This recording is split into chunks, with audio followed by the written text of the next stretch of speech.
Good morning. Are we ready? Recording in progress. Thank you. Right, so I'd like to call this regular board meeting for the Desert Water Agency. I'd like to call this meeting to order on August 20th, 2024 at 8 o'clock. Just some housekeeping that for those of you who might be participating virtually, if you could keep your microphone muted until and unless you're ready to speak during public comment or otherwise. And for those of us in the room, if we could mute our electronic devices so as not to create an interference during the meeting. I will be calling on directors in the following roll call order: Director Gracia, Director Bloomer, Secretary Treasurer McKenna, Vice President Bowman, and President Ortega. And all votes will be conducted via roll call. And with that, we can move to the next item on the agenda, which is the Pledge of Allegiance. And if I could get Director Bloomer to lead us this time.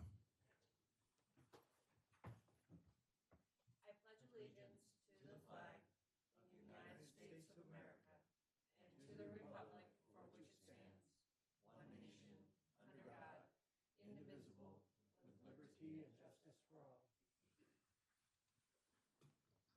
Thank you. Now, item 3 is the roll call. Ms. Baca, would you conduct that, please? Director Gracia, Present. Director Bloomer, Present. Secretary Treasurer McKenna, Present. Vice President Bowman, Here. and President Ortega. Present. All present. Thank you. Item 4 is public comment on items that are not on today's agenda. So this is an opportunity for members of the public to approach either the podium or virtually and bring to the board's attention something that has to do with what we do here at the agency, but is not on today's agenda. And just a reminder that because it's not on, if the item is not on today's agenda, the Brown Act prohibits us from taking any action. Ms. Baca, have we received any public comments so far? No comments have been received. All right. And are there any members of the public that would like to speak? Seeing none, we'll move to item 5, which similarly is public comment for items that are on today's agenda. Also, we ask that if you would like to speak, to keep your comments to no more than 3 minutes. Are there any members of the public who would like to speak on something regarding today's agenda? Nope, I see none, so we'll move to the next item, which is 6. That's our consent calendar. Items that are listed under the consent calendar are considered to be routine and will be acted upon by one motion of the board without discussion. However, if there is a member of this board who would like to pull a particular item listed on today's consent calendar, we can do that and have a separate discussion. And any items on today's agenda or consent calendar that a board member would like to have removed for further discussion? No? Okay, I'll look for a motion to accept as presented. I'll move item 6 as presented. Okay, thank you. I have a first from Director Gracia. Look for a second. I'll second. Okay, first from Director Gracia, a second from Director Bloomer. May we have a roll call vote, please? Director Gracia, Aye. Director Bloomer, Aye. Secretary Treasurer McKenna, Aye. Vice President Bowman, Aye. and President Ortega. Aye. Motion passes. Thank you. So item 7 is a set of action items. We have 3 to look forward to today. 7A is request board authorization for Finance Director to execute consulting agreement with the Center for Organization Effectiveness for Strategic Planning Facilitation Services. And that would be Director Sines. Thank you, Mr. President and members of the board. Back in September 2023, the board directed staff to begin the process to establish a strategic plan for the agency. And with that, we would like to contract with a qualified strategic planning services provider to facilitate that effort. That would include developing a mission and vision statements for the agency, as well as facilitate for the discussions for the development of a strategic plan document spanning 5 years. In early 2024, the agency issued an RFP, a request for proposal, for strategic planning services, and received 3 proposals. Ultimately, upon staff recommendations, the board didn't accept any of those proposals and directed staff to go back out and submit that RFP again to a broader scope of service providers, emphasizing the preferred method of work to be performed.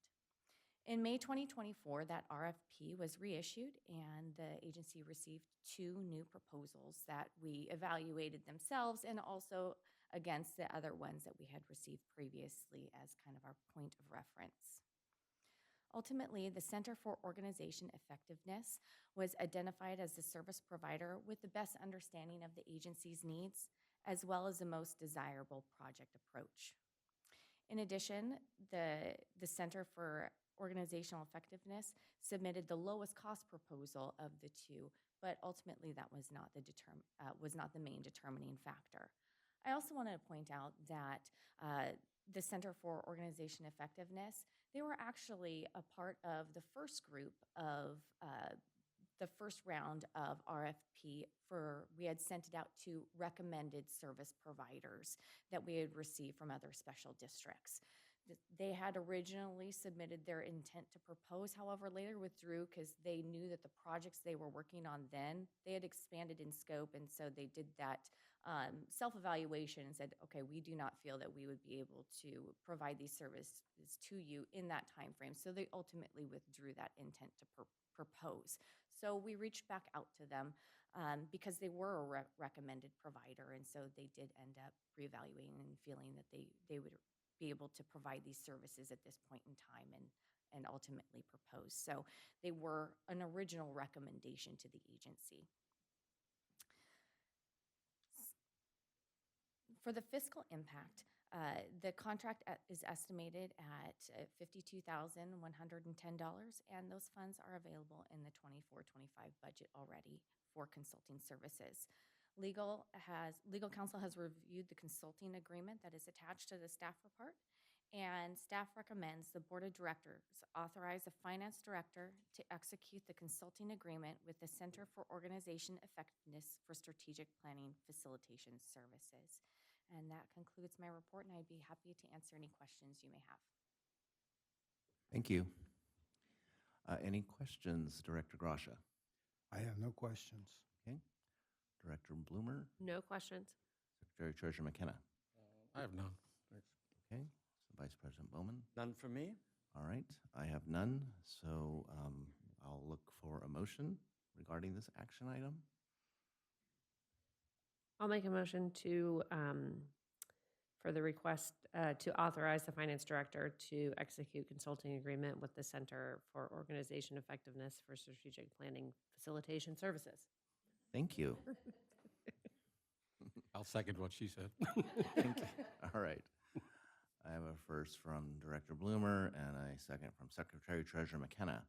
May we have a roll call vote, please? Director Grasha, Aye. Director Bloomer, Aye. Secretary Treasurer McKenna, Aye. Vice President Bowman, Aye. and President Ortega. Aye. Motion passes. Thank you. I'm glad we're going to proceed with that. Great. 7B is request board approval of addition of new position titles to the classification and salary chart. Director Hopping. Thank you, President Ortega, members of the board. This is a housekeeping item we have to do in accordance with CalPERS regulations whenever we want to change a position title or add a classification to our charts. So that's why I'm bringing this to you today. What we're looking to do, we have our safety and training officers planning on retiring in December. So it's a good time to look at how we are structured and try to make some necessary changes. So that's why we're adding these job titles. So we're looking to split facilities and safety into 2 separate positions. So we'll have a safety and training officer dedicated to that, which is really important. And that position will report to myself. So HR and safety will be together, which is usually the traditional structure at most places. And then the facilities part will be changed over into the operations division because they do most of the work for the facilities as it is at the direction of the safety and training officer or safety and facilities officer. So now it will be directly under them. So we're looking to create a management level position in, well, not create, create the classification, but use existing personnel to have a management position in the operations department to oversee operations and facilities. And then we will separate out safety, and then engineering will be strictly an engineering manager, not an engineering and operations manager. So that's why you see these classifications on here, so they'll be split apart. So there's no fiscal impact. All the changes have been worked into the budget. Director Science has reviewed the financial impact, and it has been included, so there's no additional impact. And so with that, we recommend that you approve the classification salary chart effective 8/23/2024 for RDO1 employees, which is our payroll schedule, and employees in the RDO2 payroll schedule for 8/30/2024. And I'd be happy to take any questions that you have. Thank you. Director Grasha, any questions? No questions, but I heard you mention the facilities department. I assume they had something to do with the new parking lot work out front. It's beautiful, and make sure everybody knows that. I just love it. So thank you. Absolutely. We'll let them know. Thank you. All right, thanks. Thank you. Director Bloomer. No questions. All right. Secretary Treasurer McKenna. Just a comment that I like the idea of having a safety and training specialist who does just that. So I appreciate this. Thanks. Thank you. Vice President Bowman. None from me. And my only, I guess, question is that these positions essentially, other than the person who's retiring, are essentially filled already. It's just a matter of reclassifying Yes, people? correct. Okay. And then when Eddie retires, then we'll fill just the safety and training specialist position. Okay. Thank you very much. Mhm. All right. So if there are no further questions, I'll look for a motion. Move the recommended action. All right. I have a first from Director Grasha. I'll look for a second. I'll second. Thank you. First from Director Grasha and a second from Director Bloomer. So may we have a roll call vote, please? Director Grasha, Aye. Director Bloomer, Aye. Secretary Treasurer McKenna, Aye. Vice President Bowman, Aye. and President Ortega. Aye. Motion passes. Thank you.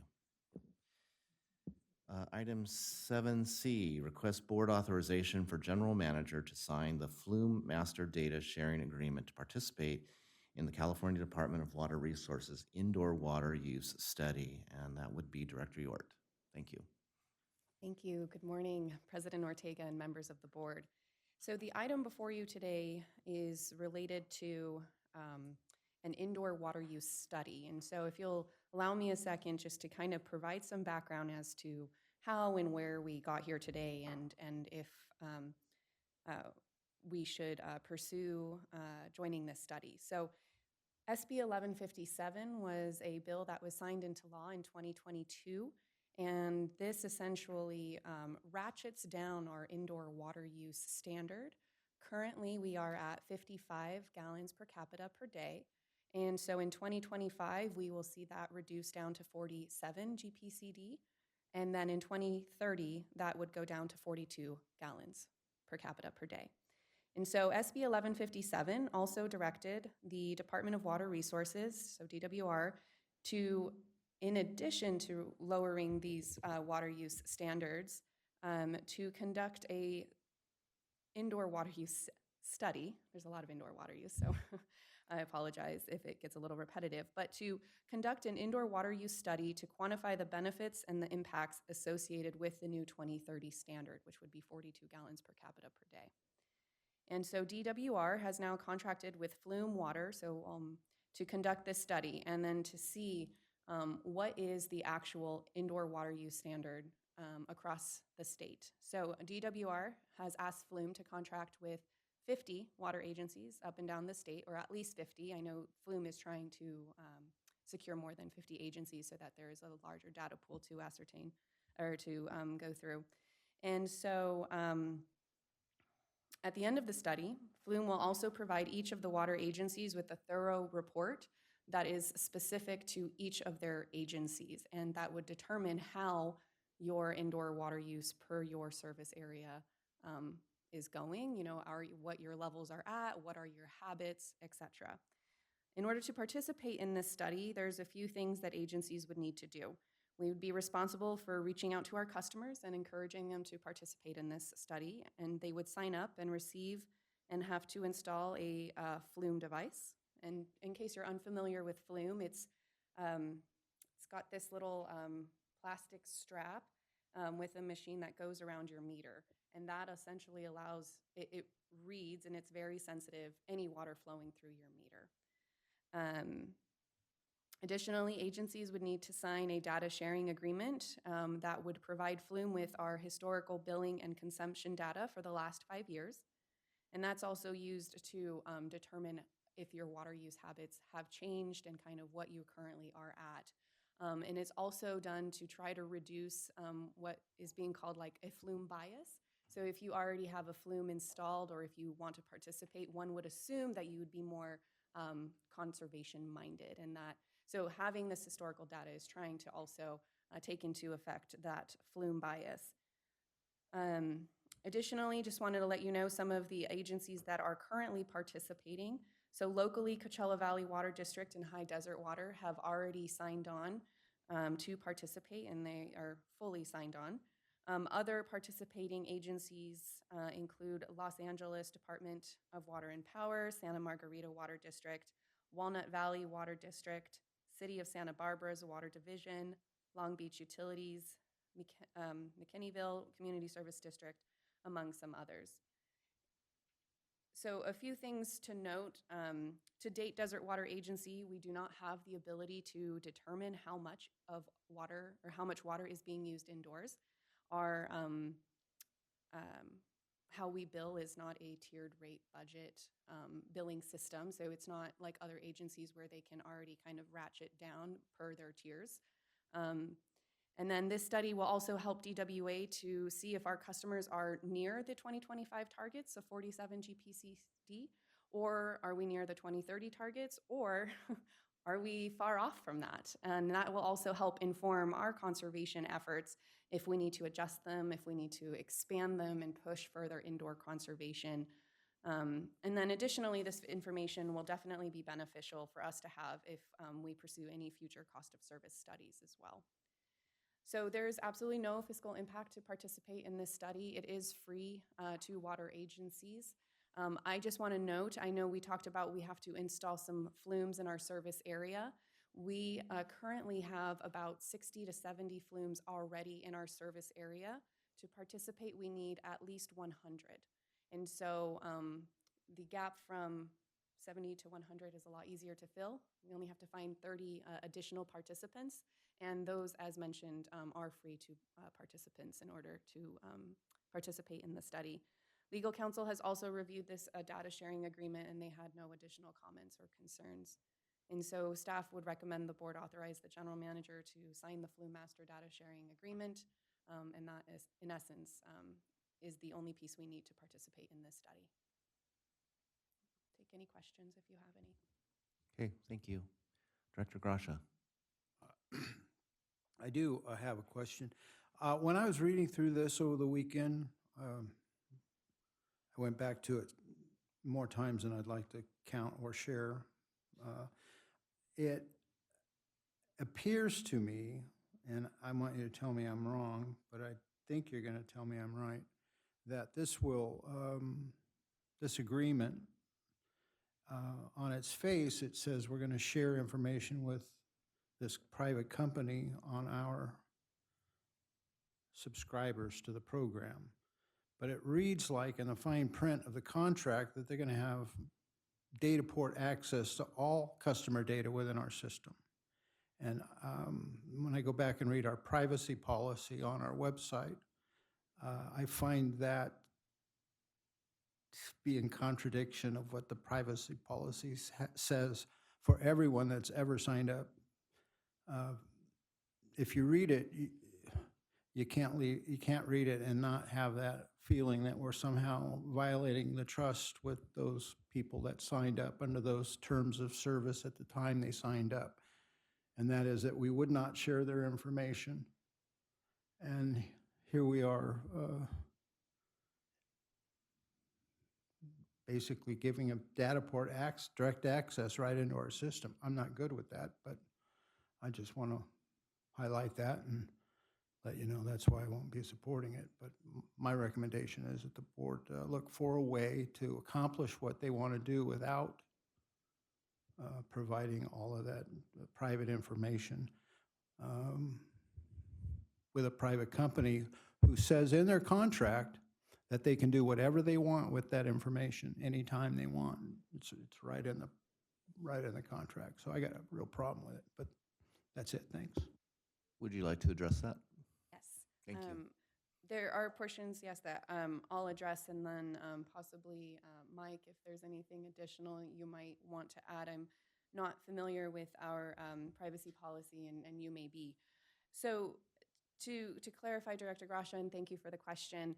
So the data sharing agreement would not be just for the participants. It would be all agency customers' information for the last 5 years, broken down monthly. And but this would just be essentially, there's no private information that is being shared. It's just tied to an APN. No customer name or anything would be shared with Flume. Flume has assured us that that information is just going to Flume. It's not something that they can then share with DWR. General Manager Johnson and I, we had multiple conversations with Flume to ensure that this doesn't then open us up to, an additional microscope from DWR for whatever reason. And they said, understood. But if they were to have our data, there is concern what they can do with this data. And they have said that this data is specifically just for this study, and then for them to also then analyze what our indoor water use is like. But Mike, is there anything additional you wanted to add related to the privacy policy? Well, the agreement, as I recall, it contains provisions that says that what they will disclose in their report is only aggregated data, not customer specific data, if I recall correctly. And there is also in the California Public Records Act, there is an exemption that allows disclosure of such information to other governmental entities, and for the performance of their functions. And so that would include the Department of Water Resources, for example. But I too was concerned about whether individual consumption data would be shared, but there are assurances in the agreement whereby Flume said that all that they will present in their report that does get shared is aggregated data, not customer specific data. But I had the same concern as I looked at it closely as well. Now, it reads as if they're going to have access to our data directly and it won't be filtered. No, we would provide them, so once and if we decide to move forward, we would provide them all of the information starting from 2019 up until June 30th of this year. So we send that to them. And then at one point next year, I believe at the end of fiscal, they would ask us for the remainder of this year. But we are the ones providing them the information. They do not have access to our system. It would go through us providing them a list. And also, as Mike has stated, we do share our monthly consumption data nonetheless with DWR in reports. Yeah, but those numbers are just overall and not specific to, because the data that we collect has, the name, the credit card information. That would not be transmitted, only the APN associated with the property location and the consumption data. And they're not, and you're going to be the one to go through that and decide, because all of those data entries, in an Excel sheet. Request a list from IT, and then, yes, I will be going through the list to make sure. If you're sure. It doesn't include anything. Because it reads as though they've got direct access. They do not. Okay, Right. Anything else? that's it. Okay. Director Bloomer. One question, will there be hotels or like the convention center participating? This is At all? for, I apologize. It's just for single-family residents? It's for single-family residents and also multifamily participants, if we can secure any multifamily participants. And also they're looking for individuals in DAC pockets as well. Okay, thank you. Thank you. Secretary Treasurer McKenna? Well, I appreciate Director Gracia raising the issue because we are giving data that has an APN, an address, and usage. It's not hard to find out, whose house that is. So we are going to be relying on Mike's reassurance that the contract does not allow that individual data to be released by Flume. So I think it was a great question to raise, but I see in the contract protection for it. I know Mike has looked at that, so I'm comfortable with it. Thanks. Thank you. Vice President Bowman? Do we ask the customers to sign a release to take the Flume device? So the customer would be signing up to participate in the study. So I guess by the customer's own initiative of them wanting to participate in the study, that would, At that point, are they told that their data will be shared? So the data that's going to be shared is all single-family data, Okay, not just those participating in the study. I understand that. If we wanted to make sure that the data from the program volunteers, we could say your data will be used. That is actually, sorry, we asked Flume this question. I'm thinking about it. We did ask Flume, actually, General Manager Johnson had asked that. So when you install the Flume device and then you get the app on your phone, there are like things that pop up that you say, I agree. And it's essentially saying that you agree that Flume has access to your data and that they can use your data. Thank you. One more thing, I just want to point out that the Flume devices can be purchased on Amazon for $250, and anyone can do it and participate that way. Flume, I don't know if the two companies are related, but one of the largest data aggregators in the world is a company called Flume. I don't know if they're the same company. I assume maybe they are. And that's their business, is collecting and selling data. So if they're both connected, we're in a spot where we're giving up something of great value, and maybe we're going to receive some benefit from it, I guess, and at some point in the future, but I am not comfortable with it. But thank you for your patience. Thank you. Just a couple questions about, you said there are 60 to 70 participants already, and those were people, I assume, are self-selected. Actually, those are individuals who already have a Flume Right. device installed. To Director Gracia's point, they perhaps purchased it off of Amazon. And so, as mentioned, once you install your Flume device, in general, you agree that Flume has access to your data. And so those 60 or 70 just automatically also get signed into this program because they are data points that we can access, or that Flume may access. We don't have access. Right. And I'm curious to know, so you said there would be at least 50 agencies in California that are being asked to participate, perhaps more. Why this agency? Why did they reach out to us? So it's up to the agency. So part of your packets, attachment 3, was the flyer that had been sent out via Flume as well as via DWR, that was reaching out to agencies to see if they would like to participate. So it was we reached out to Flume to have this conversation to see if we would be a good candidate. Okay. And kind of the conversation went from there.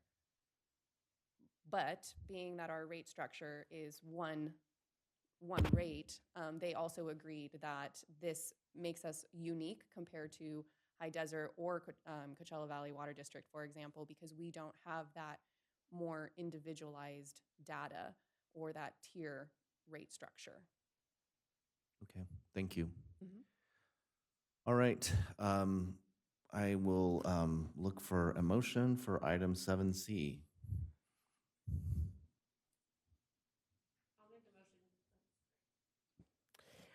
I'll make a motion to authorize the general manager to sign the Flume Master Data Sharing Agreement. All right, I'll have a first from Director Bloomer. I'll look for a second. I'll second that. All right, first from Director Bloomer, a second from Secretary Treasurer McKenna. May we have a roll call vote, please? Director Gracia, No. Director Bloomer, Aye. Secretary Treasurer McKenna, Aye. Vice President Bowman, Aye. and President Ortega. Aye. Motion passes 4-1. Thank you. Right, item 8 is the General Manager's Report, and today we will have that from Mr. Tate. Thank you.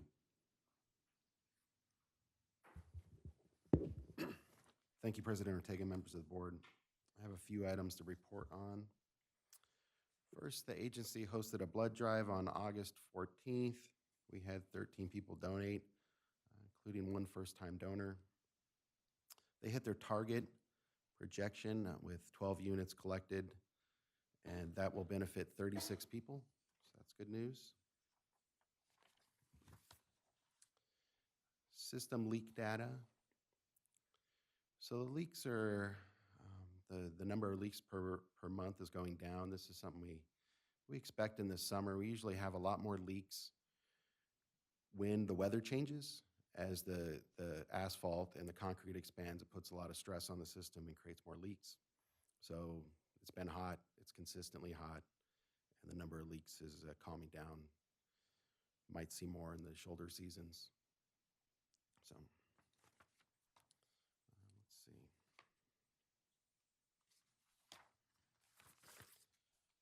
On to human resources meeting activities. Ms. Hoppy, is there any that you'd like to highlight? Pretty much more of the same, a lot of Tyler implementation meetings, but we're really on track with that. I'm really excited about the program, and we're gonna, through those meetings, we're so far ahead that we're gonna be able to do open enrollment through the new system this year. Should save us a lot of paperwork and have everybody go through that and practice with it before it goes live in the payroll side. So we're really excited about it. Thank you. General managers, meetings and activities. Quite a few tribal mitigation meetings, Delta conveyance, and coordination meeting with Metropolitan and Coachella Valley Water District, sites reservoir meeting. And that's it. I'll be happy to answer any questions if you have any. Okay, thank you. Director Gracia, any questions? No questions, thank you. All right. Director Bloomer. No questions. Secretary Treasurer McKenna. I have none, thank you. All right. Vice President Bowman. None from me. Okay, I do have one comment, not really, well, maybe it's more of a question and a comment. So yesterday, there was the Sites Reservoir public hearing that Director York participated in, I believe. You were there in person?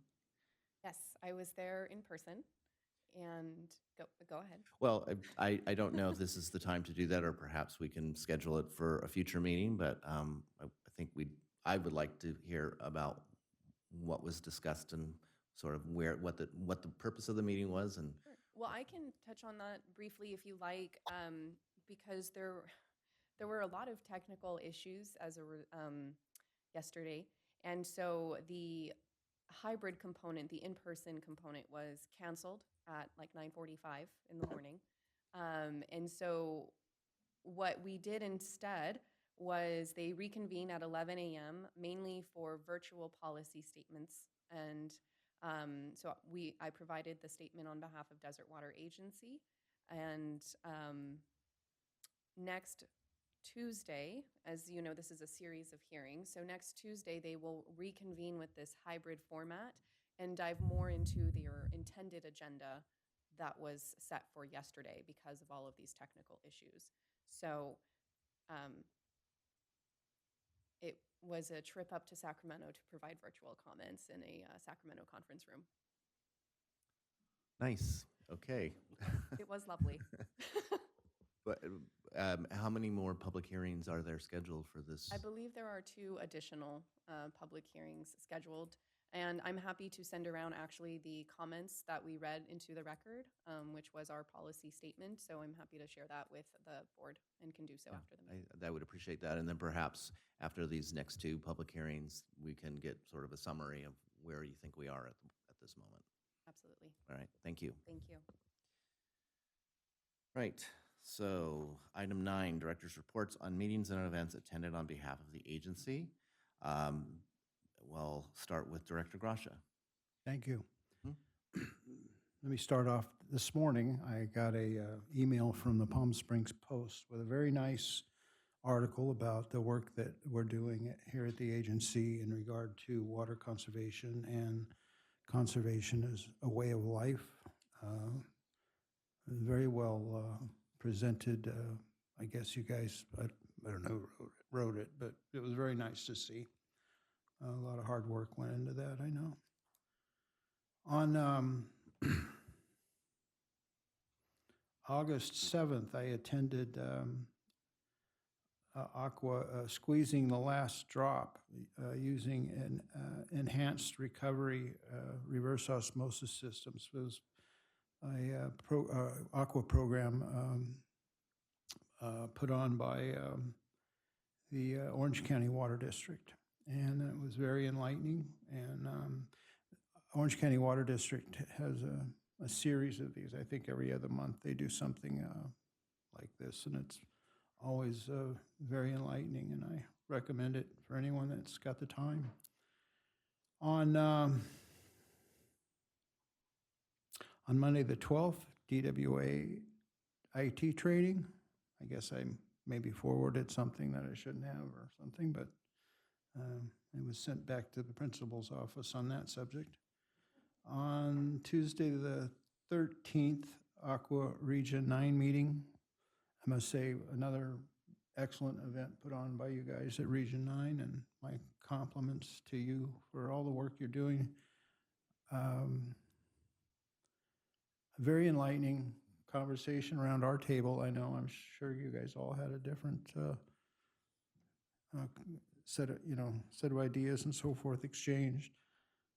People at my table, with the interim general manager from Rancho, somebody from MWD, and director from Mission Springs. And it was a lively discussion in addition to the main presentation.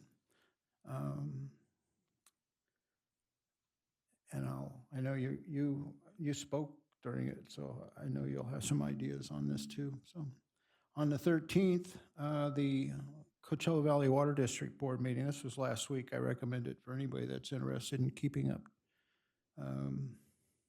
On the subject of chromium-6, they went on for an hour. Their staff member that gave that report, that report should go down in the annals of history as a master class presentation, I would say, on the subject of chromium-6 and the work that CVWD is doing on behalf of all of the agencies affected in the Coachella Valley. Very interesting details were laid out, and I think the future is coming more in focus.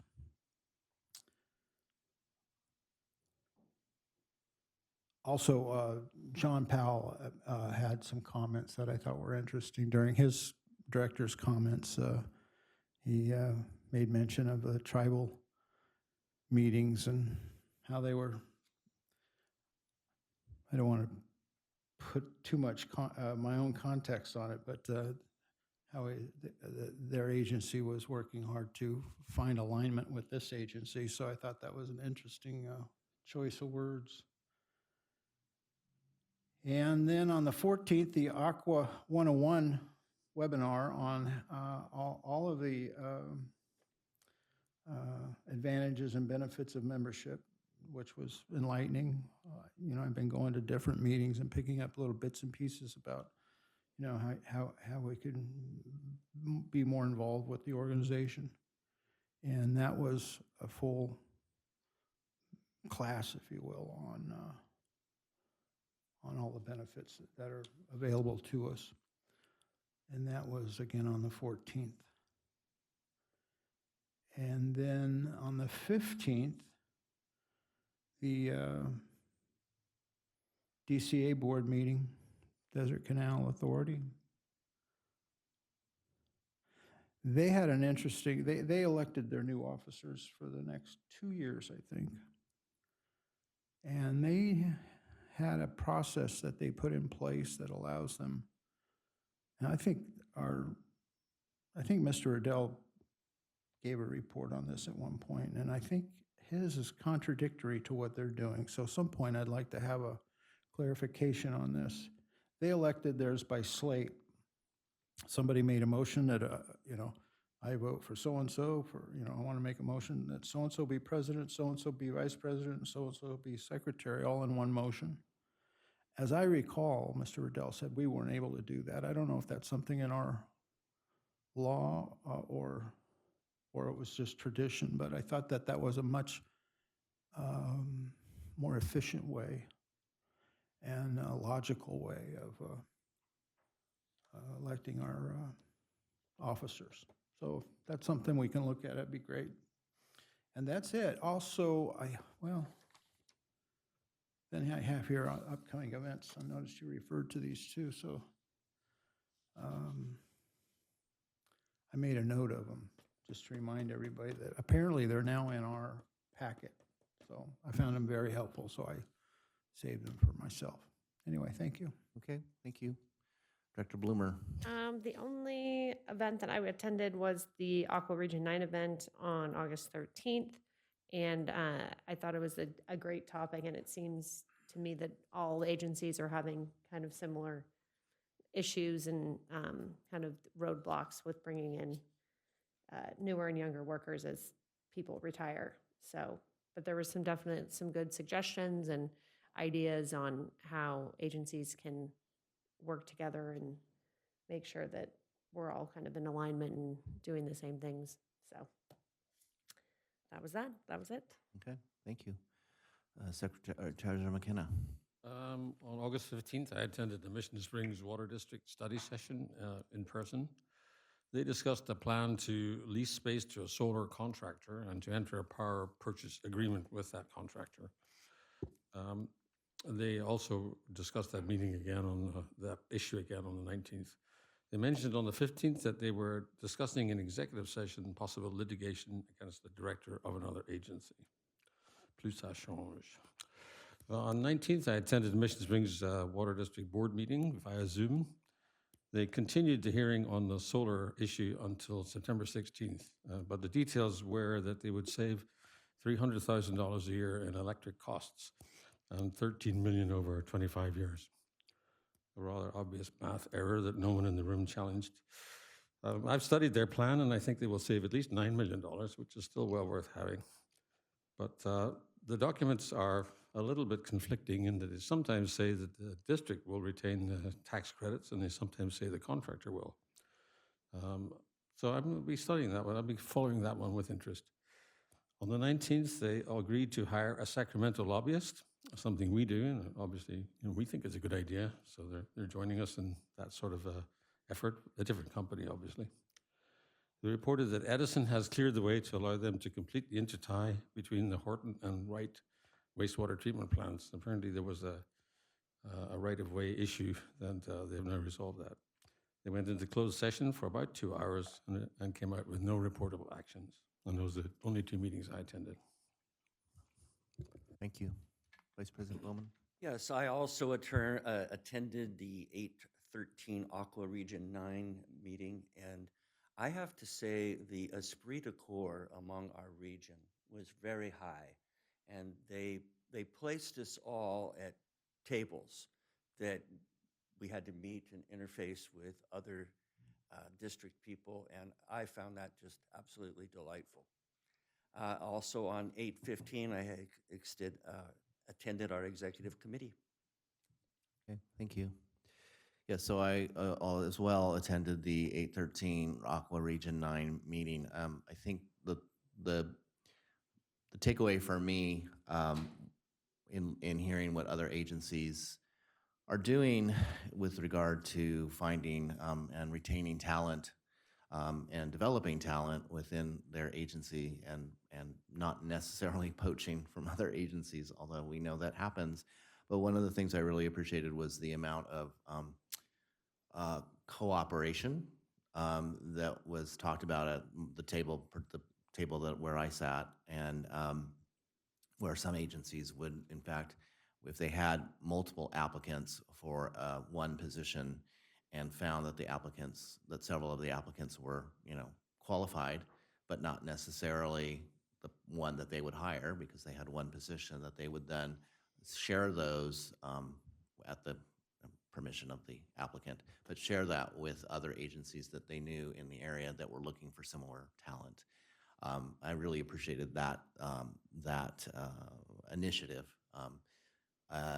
These tend to be larger agencies, perhaps than ours. They have quite a few more employees and maybe a little bit larger HR departments than we tend to have. But the amount of cooperation that I was seeing at the table and discussion about how they work with neighboring agencies is something that I would like to hope we could encourage, even here in the Coachella Valley, and even with some of our neighboring agencies in Riverside and San Bernardino County. So that was my big takeaway from that. The other thing, I really appreciated the venue. I thought that was probably one of the nicer venues for an event like that, instead of a boardroom. And I thought that the food was particularly nice compared to some others. So it kind of set a higher bar, I think. And I want to thank my colleague at Director Brady Gonzalez at Rancho Water Agency for helping pull that all together. So with that, we can move to, let's see, our next item, which is item 10, Director's Comments or Requests. And we'll start with Director Gracia. No requests, but to comment further on the subject of employee development. It's going to be ongoing. It's going to become more difficult. It's going to become, one of the fellows at my table where I sat had an opening with the pay was just shy of $300,000, and they couldn't find somebody to apply for the job. That was qualified. So maybe they got, anyway, you guys are going to have your work cut out for you. And I just want you to know, don't be afraid to come to the board and ask for help, because I understand it in my personal business. My company went through it. It's why I retired. It was, you just couldn't get any help that would stay longer than long enough to make enough money to go take care of that day or week's business. Then they would disappear. And so it's an impossible situation. So good luck with it. Director Bloomer. No comments or requests. Thanks. Okay, thank you. Vice President, Secretary Treasurer McKenna. Well, I have the Imperial Irrigation District in my sights again this week. They agreed to accept $700 million US taxpayer dollars in exchange for reducing demand by 700,000 acre-feet for their Colorado River water. So instead of selling water to their farmers for $20 an acre-foot, our customers pay we pay the State Water Project $235 or more. They will get $1,000 per acre-foot for not using it at all. So I estimate that the Imperial Irrigation District and their 13 recipient families of that benefit will probably cut their alfalfa production by $120 million and line their pockets with an extra $580 million of public money instead. At some point, the Imperial Irrigation District entitlement to Colorado River water must be addressed. A principle established in English common law from the 14th century onwards just doesn't make any sense in 21st century California. It just doesn't. And I'm going to leave you with a quote from James Baldwin, who was born 100 years ago this month. Not everything that is faced can be changed, but nothing can be changed until it is faced. Thank you. Vice President Bowman. Yeah, I'd like to praise our district. We have a couple TV movie stars that represent the district on local news, and they do a fantastic job in getting the message out of saving water and what is happening with DWA. So I'm always proud to see you guys on the TV. And I want to say congrats to Kristen and Paul for having no challengers to their seats. And you know, it shows that when you care, people appreciate that. And I am proud to be serving with you guys. Thank you. Well, I have no additional comments or requests at this point. So it is 10 minutes of 9. We can go into closed session. I'd like to go into closed session at 9 o'clock in the conference room. I thank the members of the public for being here today. We'll reconvene after closed session, and have a great day. Okay, welcome back. Item 12. Recording in progress. Welcome back. Item 12 is we're reconvening into open session. I can let you know that we did not take any reportable action while we were in closed session, and therefore the meeting is adjourned. Thank you very much.